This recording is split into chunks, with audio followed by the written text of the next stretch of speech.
you going to teach me how to talk proper like a My Fair Lady? Don't be absurd. Being a gentleman has nothing to do with one's accent. It's about being at ease in one's own skin.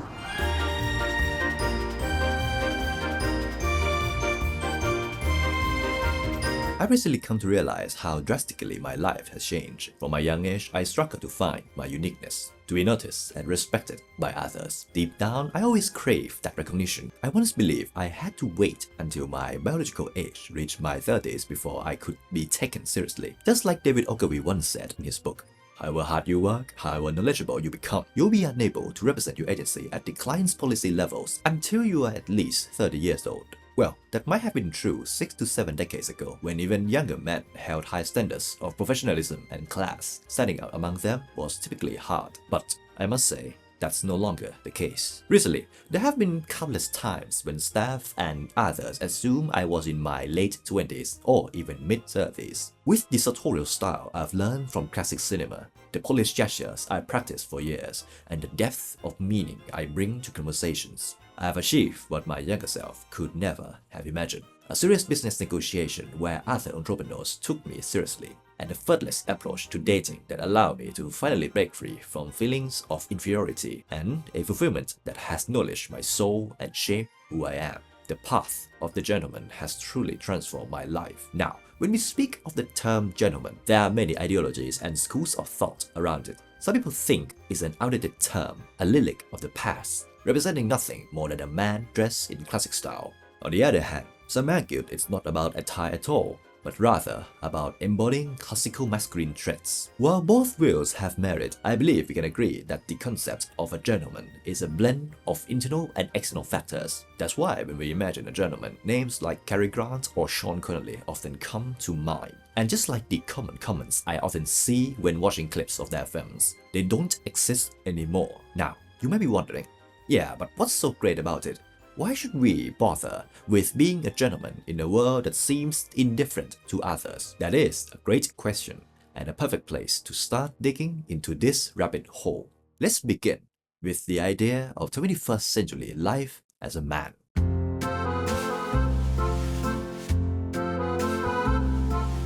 Difficulties strengthen the mind as labor does the body. Seneca. One thing humanity can absolutely agree on is that life as a man is never easy, and when it does seem easy, something worse usually follows. Think of the fall of Rome in 476 AD, the French monarchy before the revolution in 1789. Challenges, essentially, are like bitter medicine for men, unpleasant, but necessary for growth and strength.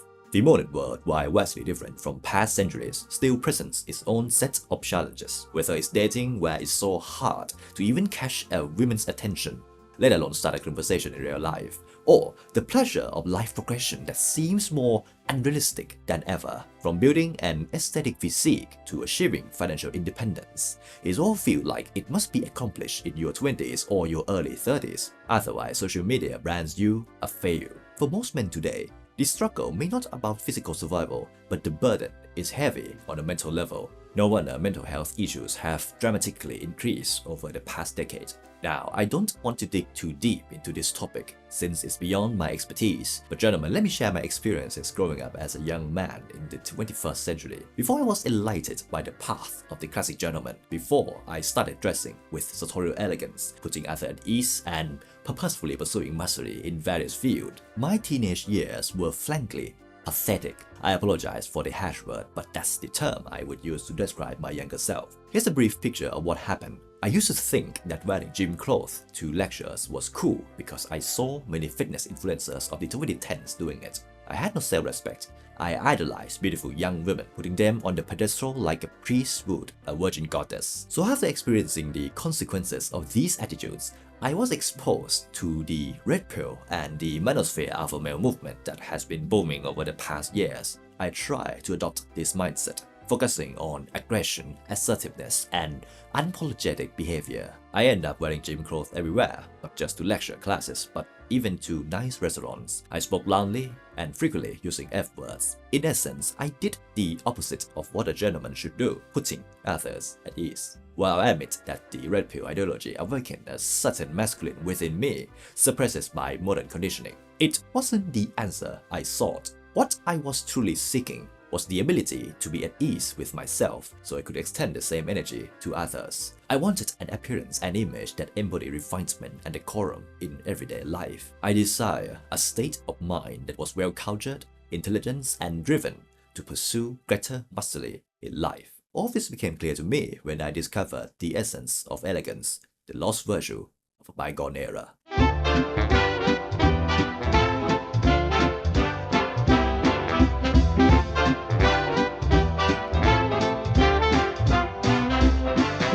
Have you ever wondered what's so special about the men from the early to mid-20th century? Of course, they had the look, the sartorial excellence in everyday daily attire. But is that really all there to it? What I experienced firsthand when I integrated this concept called elegance is a shift in perception within myself and towards others. Elegance is not standing out, but being remembered.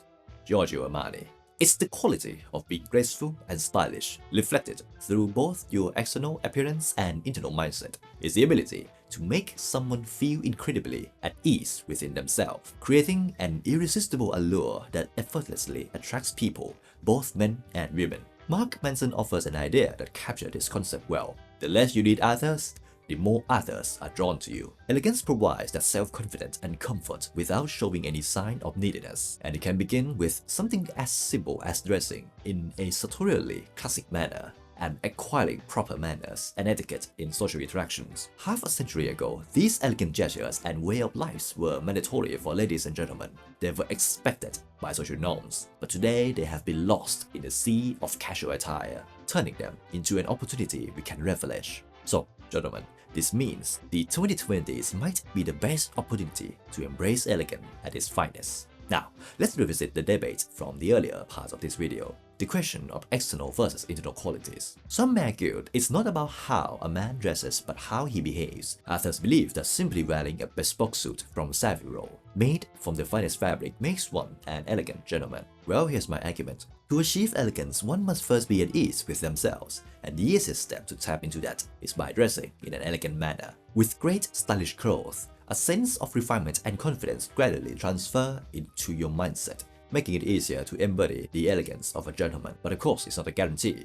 After all, not every man of the 20th century was a gentleman with good manners, even if they dressed in exceptional wool suits and silk ties. So, to make things clear, I think it's time to settle the term gentleman once and for all. What does this word actually stand for?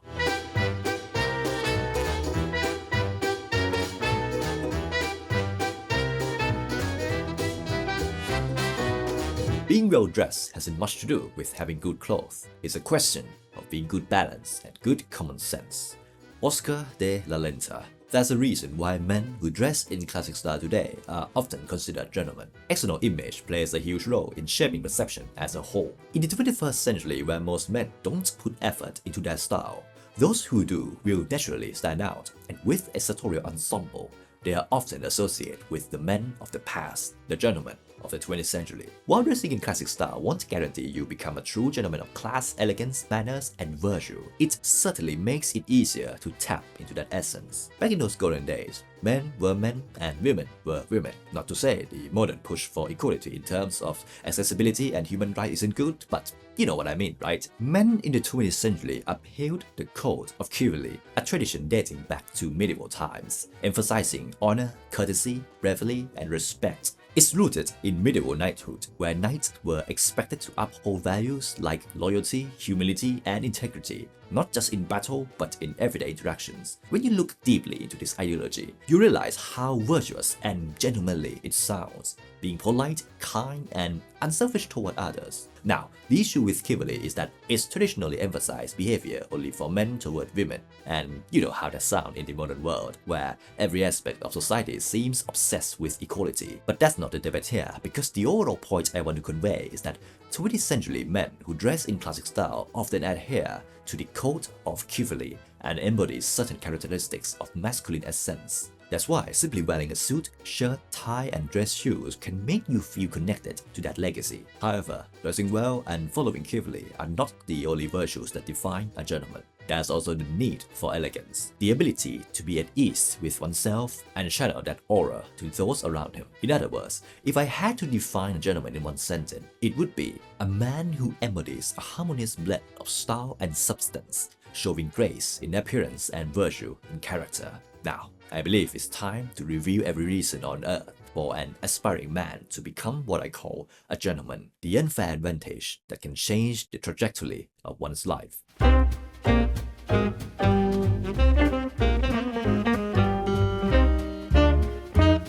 Both gentlemen and the idea of elegance are the underrated topics in the 21st century. Many people perceive that it's a shallow way to express oneself. Money and success can overshadow this quality. It's useless for modern men and has no benefits compared to making money or lifting weights. If you watched this so far, and thank you for that, I hope this section of this video will spark some curiosity in your mind and allow you to tap in this timeless virtue. And by the way, from all of this, I speak from my first-hand experience. The first aspect is the immediate identity shift. I previously explained the in-depth mechanics of this in another video, so if you are interested in this concept, I recommend checking that one out. But as the well-known figure in the field of self-concept and psychology, Maxwell Maltz once said, our self-image strongly held essentially determines what we become. As you may know, shifting identity from the old self to a new one isn't an easy task. Luckily, with the another concept called enclothed cognition, the phenomenon where our state of mind changes just by wearing specific clothes associated with certain identities.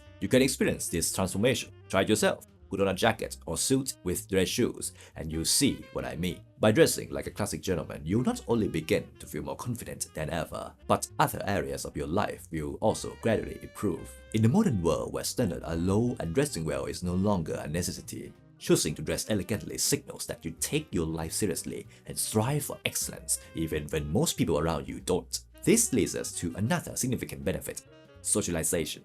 When you feel confident in your attire, it enhances your social interactions automatically. My own experience demonstrates how sartorial ensembles and polished gestures can shape the perception of others. From security personnel to retail staff to other professionals, they tend to perceive me as mature and reliable, treating me with politeness and calm, which I reciprocate whether I'm interacting with a cleaner or a college professor. When you feel at ease in polished attire and project that energy to others, you experience the joy of genuine, authentic interactions with people. When you show genuine interest in others, you create lasting bond and gain invaluable insights.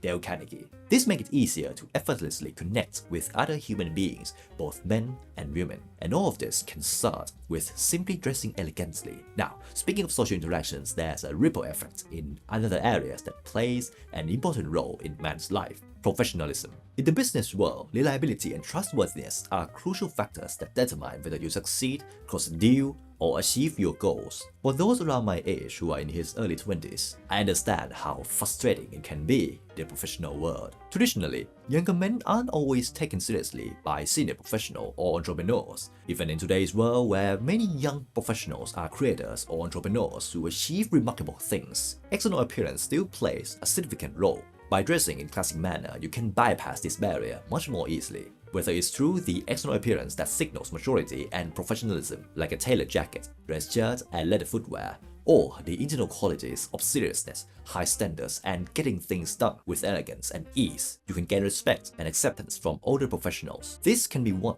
of the greatest advantages in life. Now, the final aspect I believe a gentlemanly quality can enhance is dating life. As I mentioned earlier, I used to idolize beautiful young women back in high school and university, but that all changed when the idea of being a gentleman entered my life. If the problem most young men, which included my younger self, face is the difficulty of gaining attraction and starting conversation with women, often due to insecurity, then the solution is to first be at ease with yourself. When you dress in a classic manner, tap into comfort and ease, and hold high standards in every area of life, from appearance to professional work, you can't help but feel confidence in your value as a gentleman. So, what's the big deal with asking a lady out or starting a conversation with her? Now, I won't claim to have a high number of relationships like some modern dating gurus, but embodying the idea of a gentleman has erased the hesitation for me. It's allowed me to engage in great conversation with women I find interesting, even if we have never met before. Why not all these interactions lead to relationships? The ability to confidently talk to a woman you're attracted to is a significant advantage for any man.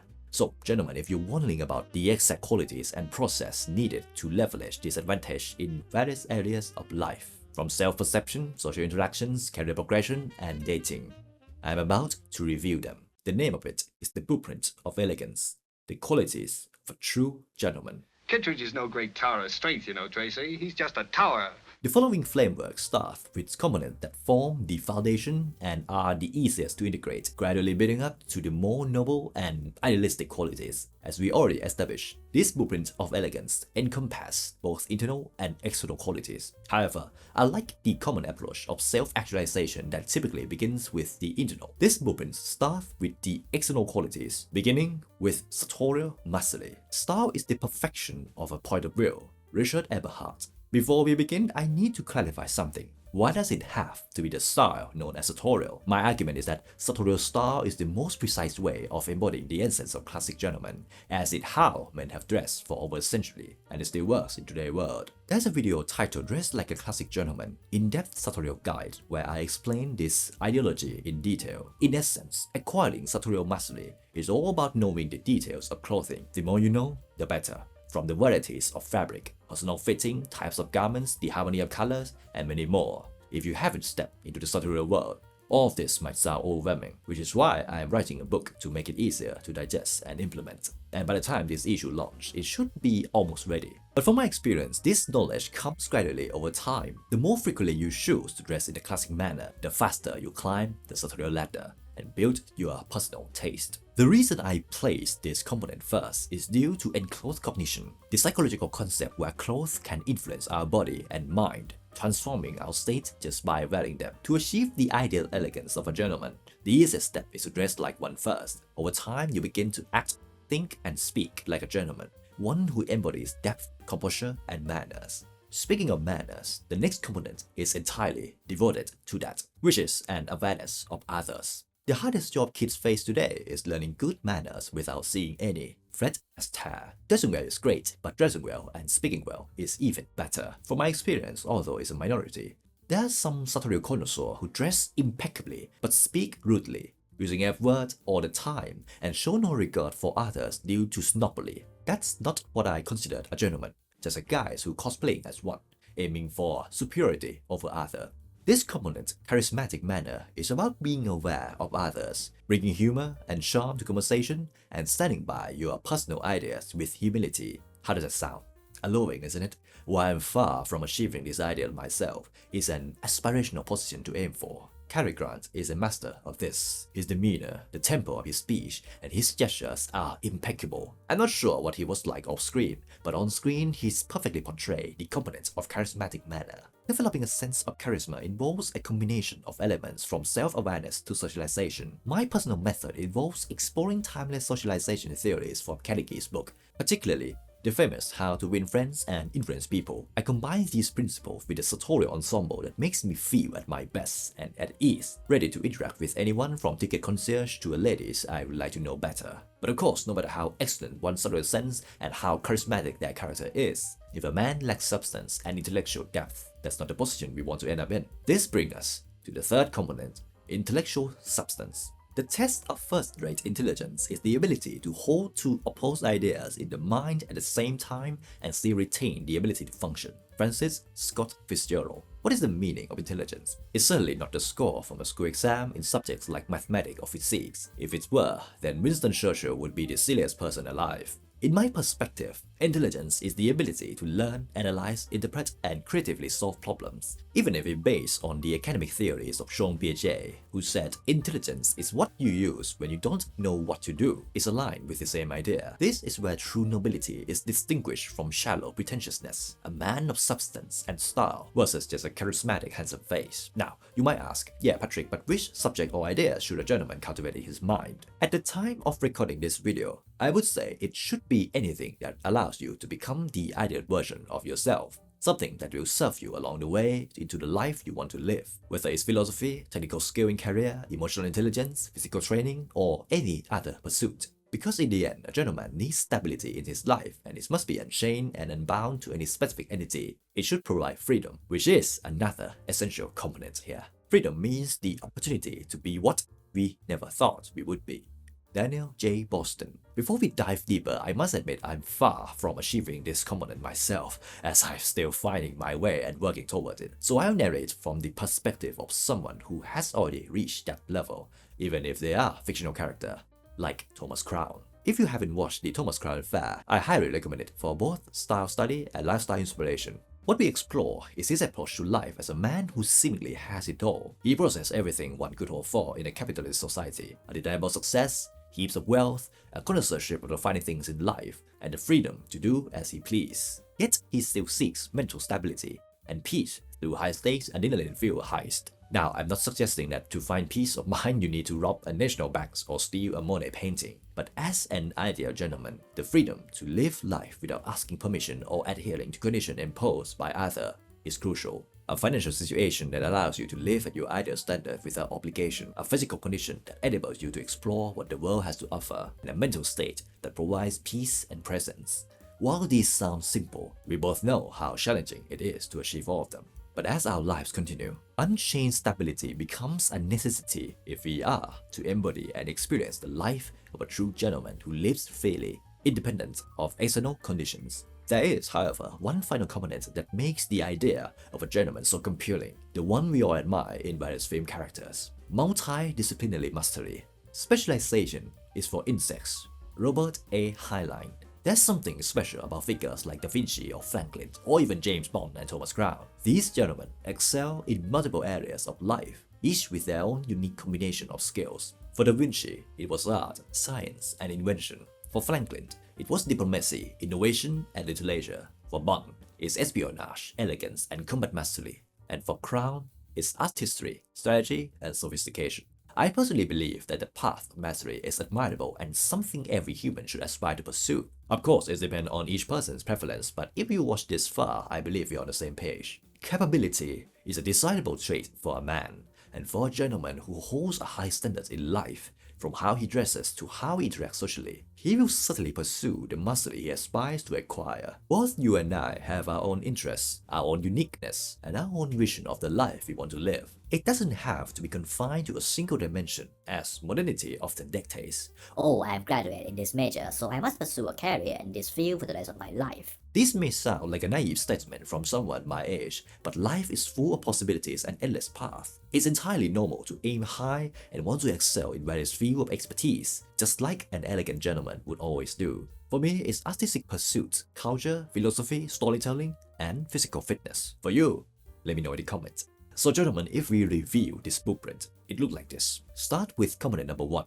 sartorial mastery, the gateway to the ideology of the elegant gentleman, giving you the ease and confidence you seek. Then component number 2, charismatic manner and awareness of Arthur, allowing you to navigate every social interaction with ease, from friendly connections to romantic encounters. Followed with the third component, intellectual substance, which transforms you into not only a stylish but a deeply substantial gentleman, able to tackle challenges and grow progressively in life. Next is the component number 4, unchained stability, freeing you from condition and obligation imposed by external entities, enabling you to make life decisions freely with financial, physical, and mental stability. And finally, component number 5, multidisciplinary mastery, enlightening your life experience and helping you become the ideal version of yourself as an elegant gentleman. The beautiful thing about this is that you don't need to be mastered one by one. You can pursue them all at once. However, as I mentioned, starting with the first one, sartorial mastery, will make everything feel much easier. So, gentlemen, start dressing in sartorial elegance daily, and the rest will follow as long as you commit to it. I hope this video gives you what you seek, and as always, thank you so much for your time, and I hope to see you in the next one. Have a great day.